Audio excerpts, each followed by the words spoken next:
समय हम लोग यहाँ आए सिद्धार्थ नगर जनपद में, जो कि मधुबनिया चौराहा के पास गाय घाट महुअरवा टोला यज्ञ अनुष्ठान में आए हुए हैं। और यहाँ से हम लोगों को थोड़ा समय मिला हुआ है। हम लोग सोच रहे हैं कि देव स्थान यहाँ सिद्धार्थ नगर जनपद में पलटा देवी का स्थान यहीं से 10 से 12 किलोमीटर दूरी पे है, जहाँ हम लोग जा रहे हैं। और सोच रहे हैं कि आप लोगों को भी दर्शन इसके वीडियो के माध्यम से दिखाएं। बात यह है कि हम लोग यहाँ से जाएंगे, जब पास में ही आए हुए हैं, 10 से 12 किलोमीटर है। और यहाँ से जा करके हम लोग सोच रहे हैं कि वहाँ के बारे में कुछ रहस्य सुना गया है कि यहाँ पांडव माने उस समय जो है पांडव जो पांचों भाई थे अज्ञातवास में यहाँ आए थे कुछ दिन के लिए पलटा देवी स्थान पे। और सभी लोग यहाँ जो है राजा नेपाल भी आते जाते रहे पलटा देवी स्थान पे, ऐसा सुना गया है। इस कारण से लोगों की मान्यता है और नेपाल से भी लोग आते हैं और पूरे भारत से लोग यहाँ दर्शन करने के लिए आते हैं। तो वहाँ के बारे में अब चल करके हम आप लोगों को दिखाएंगे, इसलिए हम लोग यहाँ से निकले हैं। और देखते रहिए, अभी वहाँ चल करके किसी से जो विद्वान होगा, जो वहाँ के बारे में ज़्यादा जानता होगा, उनसे जानकारी लेकर के आपको दिखाएंगे, बताएंगे। बने रहिए आप।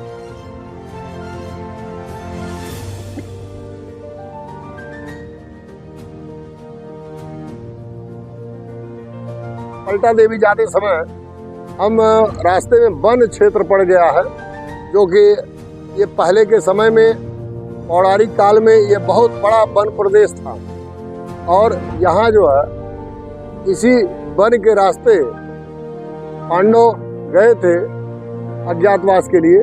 तो दोस्तों, अब हम उसी स्थान पे चल रहे हैं, पलटा देवी स्थान पे, और किसी विद्वान के द्वारा और भी जानकारी आपको देंगे और मंदिर का दर्शन कराएंगे। दोस्तों आए थे तो हम लोग सोचे कि वीडियो जरूर शूट करें और आप लोगों को जरूर दिखाएं। आइए, आप लोग देखते रहिए।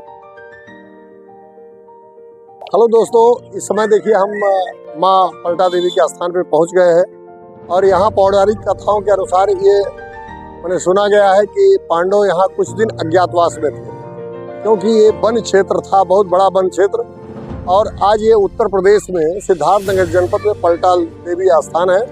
हम माँ के दरबार में अब चल रहे हैं और यहाँ आपको भी दर्शन कराएंगे, स्वयं दर्शन करेंगे। और यहाँ के बारे में ये कैसे माँ का यहाँ दरबार लगा, कैसे यहाँ माँ का मंदिर बना, ये यहाँ के पुजारी जो विद्वान होंगे उनसे हम जानकारी लेंगे और आपको सुनाएंगे। क्योंकि ये बहुत ही पुराना मंदिर है और ये अज्ञातवास में पांडव आए थे, उसके कारण यहाँ मंदिर क्यों बना इसके बारे में जानकारी लेंगे। क्योंकि यहाँ कुछ दिन तक ये यहाँ जो है पांडव रहे और यहाँ पांडव रहने के कारण यहाँ जो है मंदिर ये स्थापित हुआ। वन क्षेत्र, ये सबसे बड़ा वन क्षेत्र था इस उत्तर प्रदेश के जनपद में। और आइए, अब हम आगे पुजारी जी से मिलेंगे, उसके बाद में ज़्यादा जानकारी वहाँ से लेंगे। आइए दिखाते हैं और धीरे धीरे मंदिर की तरफ जाते हुए आइए। यहाँ जो है देखिए ये सब दुकानें लगी हुई हैं, बहुत ही सुंदर लग रहा है कि दोनों तरफ जो है पूजा सामग्री और प्रसादन का सामान ये सब लगाया गया है। लोग आते हैं और यहाँ खरीदते हैं। और इस तरह से आप लोग देखिए कितना सुंदर व्यवस्था बनाई गई है।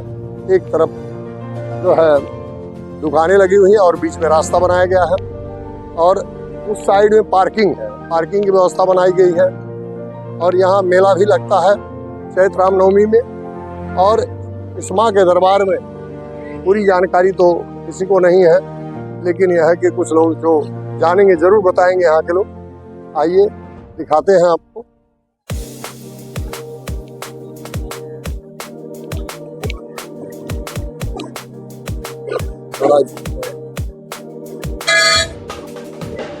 देखिए दोस्तों, ये मंदिर बनाया गया है और ये बहुत ही पुराने जमाने की तरह बनाया गया है, इसका कोई अलग रूप नहीं है।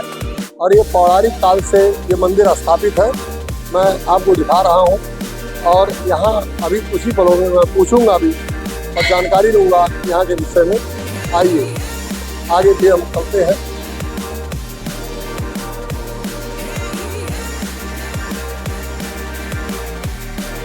माता जी का मुख्य मंदिर कौन सा? मेन मंदिर माता जी का वहाँ, मतलब जहाँ वो पुजारी जी रहते हैं। अच्छा। अब देखिए बंधुओं, ये भोलेनाथ का मंदिर है और यहाँ जो है आप देखिए पुराने जमाने की तरह ये बना हुआ है और बहुत ही पुराना वन प्रदेश से था। एक तरह से वन क्षेत्र ये ज़्यादा था। इस कारण से अज्ञातवास के लिए यहाँ पांडव आए थे। उसके बारे में ज़्यादा जानकारी और भी अभी पुजारी मिलेंगे जो यहाँ के मुख्य पुजारी हैं।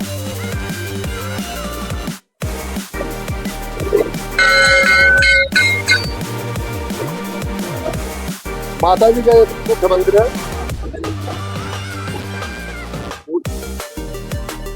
तो ये माँ पलटा देवी का मुख्य मंदिर है और ये यहाँ हम पुजारी जी बैठे हुए हैं और पुजारी, क्योंकि हम लोगों को उतनी जानकारी नहीं है, दूर के रहने के कारण ही, तो मैं ज़्यादा जानकारी तो मैं आपसे ही लूँगा, क्योंकि पौराणिक कथाओं के बारे में आप पुजारी हैं यहाँ के और आपको जितनी जानकारी होगी उतनी हमको नहीं होगी। इसलिए मैं चाहूँगा कि महाराज जी, यहाँ हम लोग पहली दफे आए हैं, मैं चाहूँगा कि आप यहाँ के बारे में माता जी क्या मानता है और यहाँ जो है कैसे पौराणिक कथाओं के बारे में कितनी जानकारी है उसके बारे में थोड़ा बताएं, ताकि लोग भी जाने, क्योंकि लाइव चल रहा है और पूरा विश्व देख रहा है। ये महाभारत काल में वनवास के दौरान 1 साल का अज्ञातवास पांडवों का हुआ था। उसी दौरान पांडव यहाँ आए थे। ये सब घना जंगल था। तब ये प्रदेश में ये क्षेत्र जो है बहुत बड़ा है जंगल। हाँ, ये सब जंगली एरिया था। यहाँ हिंसक जानवर भी लगते थे। वो भटकते भटकते पांडव यहाँ पहुँचे। शाम का समय था। यहाँ जहाँ माई राज स्थान बना हुआ है, यहाँ एक पिंड था, चौरी। चौरी था, मतलब वो वैसे हाँ आकार बनाया गया। रात्रि में वो लोग यहाँ साफ सुथरा स्थान देखे, शांति देखे। रात्रि में वो लोग विश्राम यहाँ किए। मतलब महाभारत काल में उस समय जब पांडव यहाँ पांचों भाई अपना आए थे जी, रात्रि विश्राम के दौरान माता जी की तरफ से महाराज युधिष्ठिर को स्वप्न हुआ कि आप अपना अस्त्र शस्त्र यहाँ छिपाओ और महाराज विराट के यहाँ जाओ, आपका अज्ञातवास सकुशल पूरा होगा। मतलब अस्त्र शस्त्र माने जो उनके पास उनका गांडी, उनका धनुष, उनका बाण, उनका तलवार, ये जो था, ये सब यहाँ छिपाने का माई की तरफ से आदेश हुआ। आदेश हो गया था। हाँ, माँ का कार्य है कि रक्षा करना जी। यहाँ अस्त्र शस्त्र मंदिर के पीछे एक समी का वृक्ष था, बहुत विशाल, बहुत बड़ा था। समी का जी, यहाँ वो सब अस्त्र शस्त्र छिपाया गया और यहाँ पांडव मनौती माई से मांगे कि माँ, अगर मेरा अज्ञातवास सफल हुआ, मेरा राज्य वापस पलट करके मिला, तो मैं पुनः फिर आऊंगा और आपकी और भगवान भोलेनाथ की मैं स्थापना करूंगा। यहाँ से फिर वो नेपाल में पड़ता है, महाराज विराट की राजधानी नेपाल जी। महाराज विराट जी, राजा विराट के यहाँ ये लोग गए। वहाँ अपना वेश बदल करके कोई ब्रह्मला, कोई भंडारी, हाँ, मतलब वो अलग अलग कार्य के लिए हाँ जी, वहाँ जो है जी, वहाँ ये लोग अपना 1 साल व्यतीत किए। चूंकि कथा तो बड़ी लंबी होती गई, लेकिन जब महाराज विराट के 1 लाख गायों की संख्या थी और नकुल और सहदेव जो है चरवाहा का काम करते थे। नकुल सहदेव चरवाहा का कार्य करते जी, वो गैयों को लेकर के चराने जब गए, तो चूंकि दुर्योधन भी पीछे पड़ा था कि ये लोग गए कहाँ पता लगाते महाराज विराट के गैयों को इसने पानी पीने से रोक दिया, मना कर दिया कि अगर ऐसा मैं करूंगा तो वो अन्याय सह नहीं पाएंगे। पांडव कहीं भी होंगे तो सामने प्रत्यक्ष जरूर होंगे। ऐसा उसके मन में एक विचार, एक भाव उत्पन्न हुआ। तो उसके तहत उसने गैयों को रोक दिया कि पानी नहीं पीने दिया जाएगा। गैया सब चिल्लाने लगी। चरवाहा भाग करके महाराज विराट के यहाँ गए कि प्रभु बड़ा गजब हो गया, कोई आताताई राजा आ गया है जो पानी पीने से गऊओं को मना कर रहा है। तो वहां से फिर वो अपने पुत्र को, उत्तर कुमार को भेजे कि जाकर के देखो वहाँ क्या बात है। वो जब यहाँ आए, जब देखे तो वहाँ एक से एक धनुर्धर। उत्तर कुमार किसके पुत्र थे? महाराज विराट के जी। उत्तर कुमार ने जब देखा कि एक से एक बड़े महारथी यहाँ सब खड़े हुए हैं, तो वो डर के मारे भागने लगा कि नहीं, मैं तो इनसे बिल्कुल नहीं कर पाऊंगा। अर्जुन ने कहा कि नहीं, हम साथ हैं, तुम परेशान मत हो, अब जो मैं कहता हूँ वो कार्य तुम करो। फिर वहां से इस समय के वृक्ष पर यहाँ रथ लेकर के वो लोग आए, जी अस्त्र शस्त्र उतारे अपना, और उन्होंने कहा कि तुम भागो नहीं उत्तर कुमार, मैं अर्जुन हूँ, मैं पांडव अर्जुन हूँ। अपना परिचय उन्होंने दिया। उसके बाद कहे अब तुम सारथी का काम करो, मैं युद्ध करूंगा। वहां सब द्रोणाचार्य, कृपाचार्य, भीष्म पितामह इत्यादि सारे महारथी सब वहां मौजूद थे। जी अर्जुन अपना गांडू लेकर के जब पहुंचे हैं वहां, और पहला बाण अपना जब मारे हैं गुरु के चरणों में गया है, तब द्रोणाचार्य समझ गए कि अरे ये तो अर्जुन है। दूसरा बाण कानों से गुजरा, कुशल क्षेम पूछा गया। उसके बाद वहां अपने बाण से अर्जुन ने बाण गंगा का निर्माण किया, गंगा जी उत्पन्न हुई। बाण गंगा नदी है इस जी समय, जी हाँ, उसी बाण से उसी बाण से निकला, इसीलिए उसका उस नदी का नाम बाण गंगा पड़ा। जी जी, तो बाण गंगा निकलती कहाँ से है? ये पहाड़ से आती है उधर से। जी, पहाड़ से आती है, नेपाल से आती है, सब नेपाली नदियां हैं।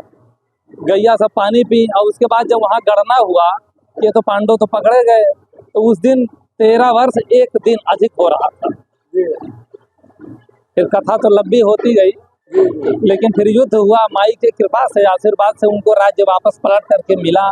जी वापस राज्य मिला। देखिए बंधुओं, पुजारी जी से पूरी जानकारी हुई, और उनको यहाँ अज्ञातवास में वो लोग यहाँ रहे, और यहाँ माँ की कृपा से उनको राज्य भी मिला, और उनका भाग्य पलटा उनका। उन्हें जो है भगवान भोलेनाथ का भी दरबार बना। अच्छा, यहाँ के बारे में थोड़ा बताएं कि मतलब यहाँ क्या क्या कार्य के लिए लोग आते हैं? हाँ, एक चीज और हम स्पष्ट कर देना चाहते हैं आप लोगों को, आपके चैनल के माध्यम से, क्योंकि भाग्य पलटा, राज्य वापस पलट करके मिला। फिर वो आए माई की और भगवान भोलेनाथ की स्थापना उन्होंने किया। क्योंकि राज्य वापस पलट करके मिला था, इसलिए देवी का नाम उन्होंने पलटा देवी। देखिए नामकरण किस तरह से हुआ, क्योंकि ये कौरव के राज्य को पलटा गया और पांडव का राज्य स्थापित हुआ। इसी कारण से माँ की कृपा ऐसी हुई उन सब पे, इस कारण से वो आकर के दोबारा यहाँ मंदिर की स्थापना कराए, और इस कारण से राज्य जो पलट करके राज्य मिला था, इसलिए माँ का पलटा देवी स्थान पड़ गया। यह माँ के बारे में जानकारी हुई कि पलटा देवी नाम क्यों पड़ा।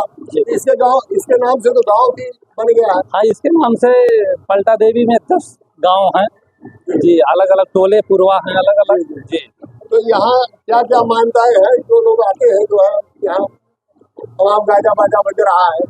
यहाँ जो भी सच्चे मन से, सच्चे श्रद्धा भाव से, समर्पित भाव से, समर्पण भाव से, जो भी आस्था से अपना मनौती मानता है, माँ जगदम्बा उसको पूरा करती है। तो इस मंदिर की कुछ जमीनें भी हैं? हाँ, जमीनें कुछ हैं, जो सामने आप देख रहे हैं, तो मंदिर की जमीनें। तो यहाँ जो ये दुकानें लगी हुई हैं, इससे कुछ शुल्क भी?